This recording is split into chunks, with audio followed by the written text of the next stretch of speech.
Bonjour, je vais vous présenter la capsule pédagogique 11.3. Nous allons voir la probabilité dans la vie courante. Voici notre première situation. Rosa veut déterminer la couleur la plus courante des yeux des élèves. La plus courante, la plus populaire. On ne choisit pas la couleur des yeux, là. Dans le cadre d'un sondage, 2300 élèves, ici ça va être important, 2300 élèves, soit les élèves de 12e année de 5 des 7 écoles secondaires de la ville, répondent à une question sur la couleur de leurs yeux. Le tableau qui est ici représente les résultats. Ça fait ici, je sais que dans mon sondage, le total des élèves, voilà, 2300. Excusez.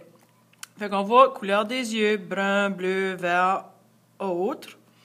Le total, ça fait ici, brun, il y a 1656 personnes qui ont les yeux bruns, 483 qui ont les yeux bleus, 115 yeux verts, 46 autres. Ce serait intéressant de savoir c'est quelle couleur de yeux que ces personnes-là ont. En tout cas,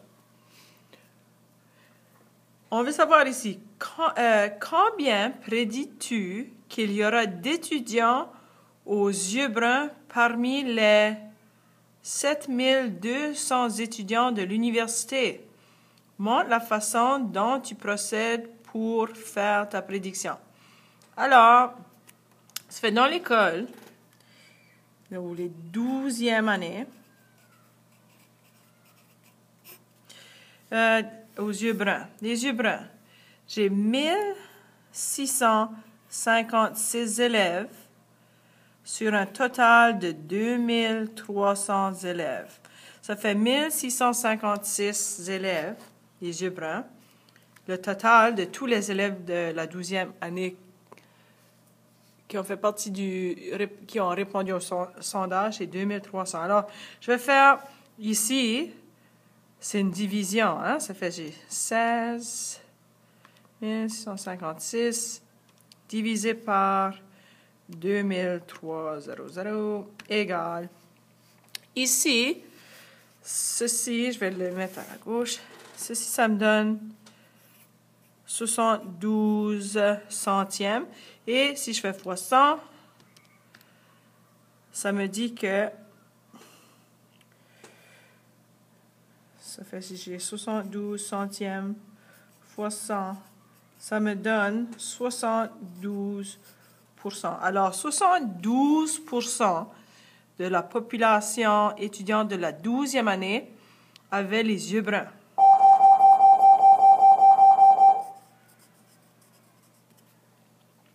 Maintenant, on veut faire une prédiction à l'université.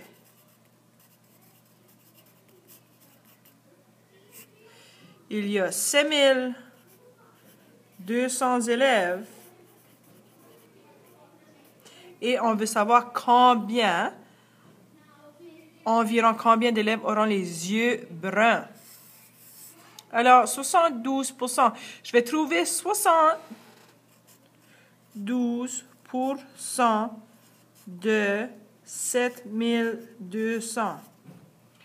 72% est aussi 72 sur 100. Le 2 ici, c'est une multiplication. Alors, pour faire le calcul, je suis en train de transformer mon information ici en mots. 72% est aussi 72 sur 100. 72% de 5200, le 2, c'est une multiplication. Et ici, je redescends mon 5200. Ça fait, je peux soit multiplier 72 et 5200 et diviser ça par 100. Mais ce que je vais faire en premier, je vais trouver le nombre décimal de 72 divisé par 100. 72 divisé par 100 est égal Ici, c'est 72 centièmes. Et là, je vais le multiplier par 5200 élèves sur fois 7200 est égal à 5184. Ce que ça représente ici, c'est que on prédit qu'il y aura, ça fait prédiction, il y aura 5184 élèves ou étudiants ou étudiantes universitaires qui auront les yeux bruns. Ça fait, et voilà. Ça, c'est notre prédiction que à l'université, s'il y a 5200 élèves, dans la population étudiante universitaire, on pense que si on utilise les mêmes données du sondage de l'école des 12e années, on peut prédire qu'il y aura environ 5184 élèves qui auront les yeux bruns. Ça fait notre prédiction. Prédiction. 5184 élèves. Nos yeux bruns. Alors, ce qu'on veut savoir, ici c'est encore la même question, mais la B, ta prédiction est-elle raisonnable? Pourquoi? La réponse est non.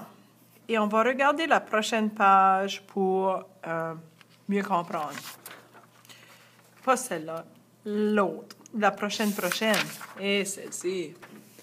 Fait que le 5184 élèves universitaires auront des yeux bleus.